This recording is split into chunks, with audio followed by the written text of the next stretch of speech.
Yeah. Fish on, baby. Here we go.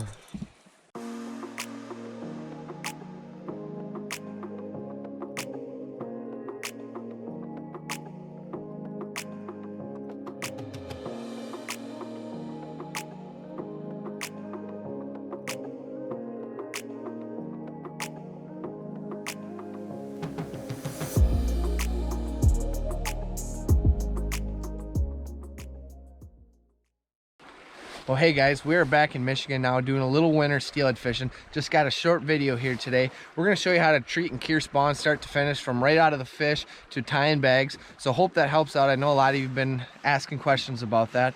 And yeah, like and subscribe if you enjoyed the video.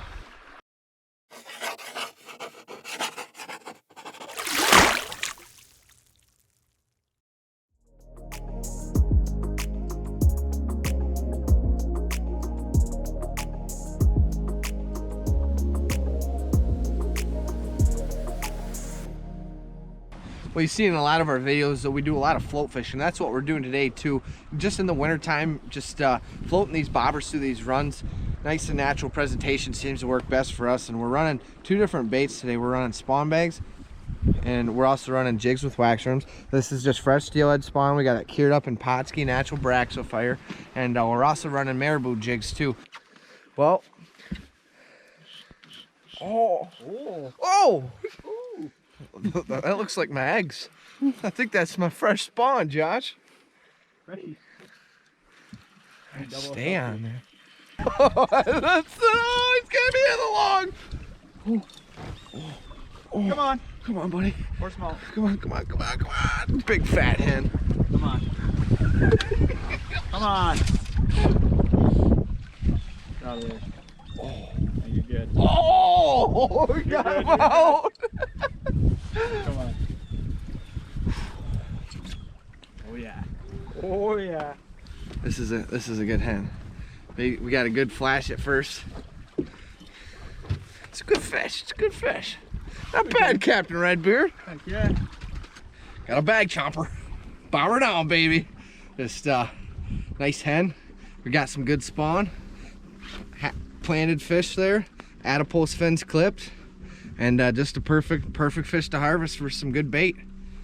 Okay, so something you guys are always asking about is how to properly bleed a fish and how to pretty much treat the skeins from start to finish. So I'm going to show you that here. So the first step is you want to tie this fish up on a stringer. I'm not going to show the blood coming out just because I got flagged on YouTube one time for that. But so the first step here is you want to tie your fish up on a stringer and you want to put it in the water. So, and I'm just going to cut these gills with a pair of scissors right underneath here. Okay, and you're gonna want to let this fish bleed out for about a good 20 minutes or so. And so I'm gonna cut right here. I'm gonna cut the whole gill. I'm gonna do it in just a sec, but I'm gonna tie her up. I'm gonna put her in the water, cut that gill, and let her bleed out. And you're gonna see blood is just gonna be gushing out for about 20 minutes. You want to let it bleed out, and that's the first step. So we just bled our fish out here. This is what it should look like when you cut the gill properly. You got this main artery cut, and you can even cut some of these gills here too. I like to cut all these gills just to get all the blood out I can. And we bled her for about 20 minutes. Now, as soon as you catch the fish, you want to bleed her out as fast as you can. Just because that's the more blood you can get out of them, the better your eggs are going to turn out. And you want to try not to let your fish freeze either, because the little bit of blood that's left in the eggs will absorb if they do freeze. So as soon as you catch this fish, you know, place her in a cooler, try to keep her in the water, try to keep her from freezing up when it's really cold in these temps. Then as soon as you get her home that night, that's when you want to remove your skeins. I'm going to show you how to do that later in the video.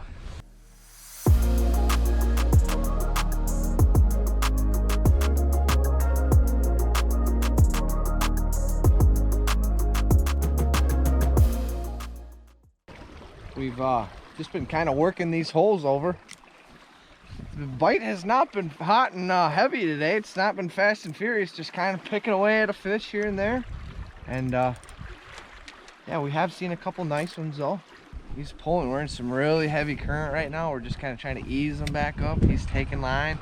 You know, guys, when you hook him up in this fast water, a lot of times, you know, you almost got to pull anchor when you're in a boat a lot, depending on where you're at. But, you know, to get them back, especially when there's a lot of boats out here, if you just put your rod low to the water and you just kind of pull back on them, reel down, you just let your rod do the work. You know, you're just feeling, you're keeping good tension, you're feeling that pressure let up, the fish will swim towards you most of the time and you'll trick them. He's still fighting. This is a pretty hot fish here, but that's a really good way when they get way down there, is just kind of keeping your rod low and just pulling nice and slow back up.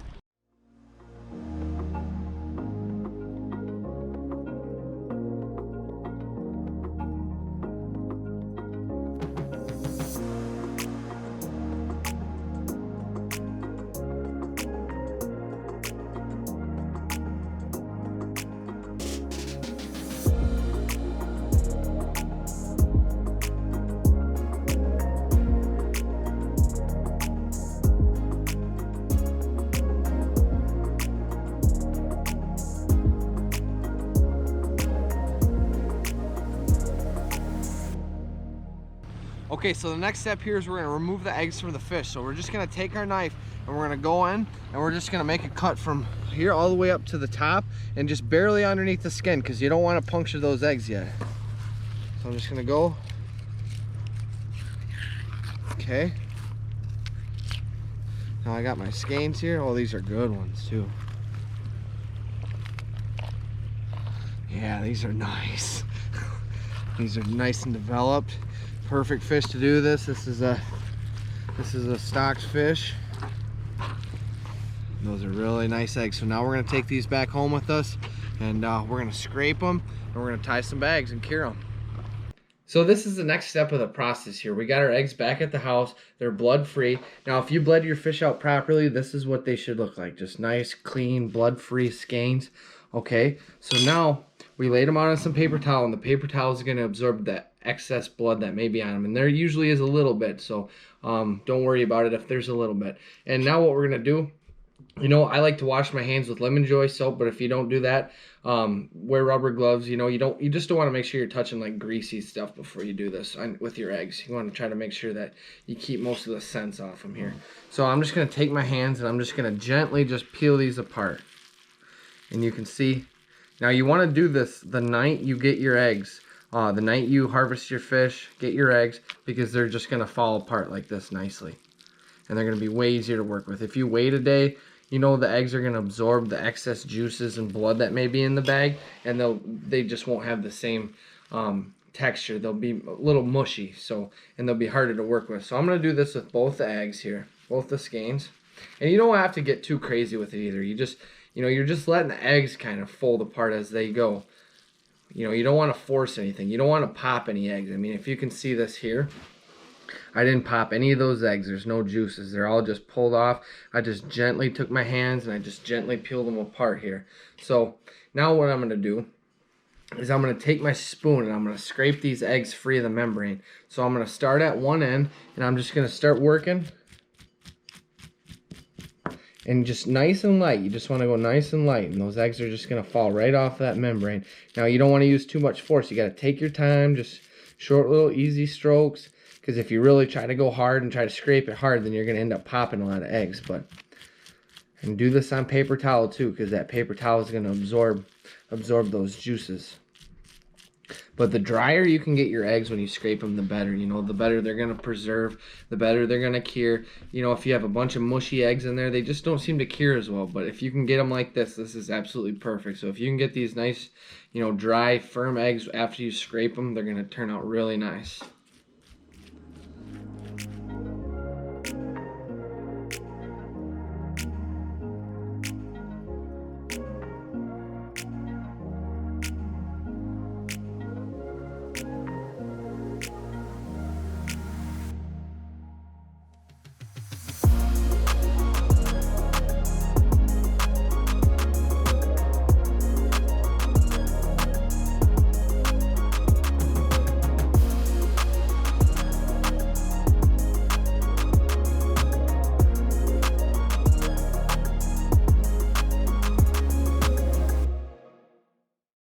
Okay, so now you can see, just have a nice pile of blood-free, skein-free eggs. These are all loose eggs now.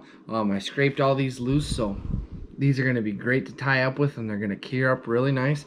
Now the next thing you want to do is just see how on the paper towel here where I had these eggs laying, there's a little bit of blood. You just want to get, get another, what I'm gonna do is I'm gonna lay out another roll of paper towel here. I'm gonna put these eggs on a fresh roll, roll them around. I'm gonna try to get as much of that blood off them as I can. So I'm gonna do that 2 or 3 times. So I'm gonna roll these on a fresh sheet, roll them on a fresh sheet, and just roll them around a little bit and get as much of that blood out of them as I can. The more blood you can get out, the better they're gonna turn out. Okay, so the next step is we're going to add our Pautzke natural braxifier here. This is great stuff. It works really well for preserving these eggs. A lot of times when I cure my eggs like this, I'll have them in the fridge for up to a month and they'll still be good. It really works well for me guiding because I can just do up a large volume of them at a time and I won't have to worry about them going bad. And the scent is just amazing on this cure. It really is. So what I'm going to do here is I'm just going to add... you don't want to go too heavy with this stuff, so just start light, you know. You just want to, I'm going to start with 1 spoonful, and I'm going to sprinkle it just on the top here. Now this is those same 2 skeins that you saw me curing. We paper toweled them, we got as much blood out as we could. And I'm just going to roll that around. Now you don't want to overdo this, you just want to make sure that all the eggs are, you know, pretty much exposed to the cure. Just a light layer of cure. I mean, this stuff will go a long ways. I'm just going to roll them around. Yeah, if you overdo them, you know, you can burn your eggs and it can turn into a messy process if you overdo it. So this is my favorite way to do it here. So now that I got most of those rolled around, you know, you can see how these eggs are kind of getting a little sticky with that cure, and they're kind of becoming a little tacky, and that's perfect. So I'm just going to add 1 more layer of cure here. This is a, you know, good size spoon too. This is just a good size kitchen spoon that I'm using. Maybe a little more. Okay. I'm gonna roll these around. Just flip them around. Like I said, you know, you just want to be gentle with these eggs. You don't want to force them. You don't want to pop any. If you can do this without popping them, they're gonna turn out awesome. The more you pop, the goopier they'll turn out. Yeah, they'll just kind of get goopy and a lot of juices. You don't want all that stuff in them. Okay, so that actually looks perfect right there. You can see like all the eggs are just got a, you know, good layer. Mix them up a little more. You know, I'm using this paper towel. It's my advantage. I'm just gently scraping them because they'll stick to this paper towel too. And you don't want to scrape them off that paper towel because then you'll pop eggs. So the whole goal here is to pop as least many eggs as possible. Now this is perfect. You can see, hopefully you can see in the camera, like all these eggs are, you know, they got a good amount of braxifier. They're not overly done. They're perfect. So what we're gonna do now is we're gonna put these in just a gallon Ziploc bag. I'm just gonna place these eggs in a gallon Ziploc bag, and I'm gonna keep them at room temperature overnight. I'm just gonna keep them at room temperature. Then when I wake up the next morning, I'll just put them in the fridge and they'll be good to go. But when they're curing, what's gonna happen is these eggs are gonna juice up a little bit in the bag at room temperature. So they're gonna get a little juicy. You're gonna see them start to get juicy, and you might be like at first, you know, oh, what's going on? It's okay. That's what's gonna happen. They're gonna juice out, get a little juicy. The eggs are gonna reabsorb those juices, and then in about 12 hours they're going to be perfect. So leave them at room temperature though. If you put them in the fridge, that's something I kind of messed up on at first, is when I'd cure them, I'd put them in the fridge and they wouldn't fully absorb all the juices. And you know, that's okay if there's a little bit left, but a lot of times I'd do it and there'd be a lot of juices left over, and so they wouldn't turn out as nice. But leave these at room temperature. The next morning you wake up, put them in the fridge, and they're going to turn out awesome. So now I'm going to show you how I like to tie my spawn bags here. Now we have Atlas mics, 3" by 3" spawn netting. This is my favorite material to tie with because it's super soft, so it's just going to make tying that much easier. So we're just going to take this netting here, and we're going to take some of our eggs. Now these are the eggs that I just showed you we cured up with in the video. Now they haven't fully cured yet, but you can still tie these eggs. It's best to wait 12 hours and let them cure up overnight, but you can still tie these and they'll still turn out. Okay, so I'm just going to take a spoonful there. I'm going to tie my bags about the size, I don't know, a nickel, maybe a quarter. Okay, now I got my eggs right in the middle of the netting there, and I'm going to fold my ends. So I'm going to fold each end, and then I'm just going to slowly start twisting this netting, so it's going to cinch it tighter. But now you don't want to cinch it too tight, because if you cinch it too tight, you're going to end up popping eggs. If you pop eggs, then you're going to have gooey bags. Your bags are going to be juicy, and they won't preserve as well, and they'll lose their color in the water fast as well. So just twist this. So just, you know, you got it just almost snug, but not quite. You know, you can see there's a little room in there, but your thread's gonna snug it down the rest of the way. So now I have Atlas Mike's Miracle thread. This is my favorite thread to tie with, just because it's real thin and it's stretchy. So that stretch is just gonna make it really nice to tie with, and with the thread being thin as well. So I'm just gonna go around 5 times. Then I'm gonna kind of cinch it.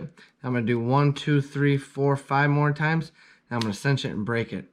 So, and that's a perfect bag there. Now we're just gonna trim our excess off.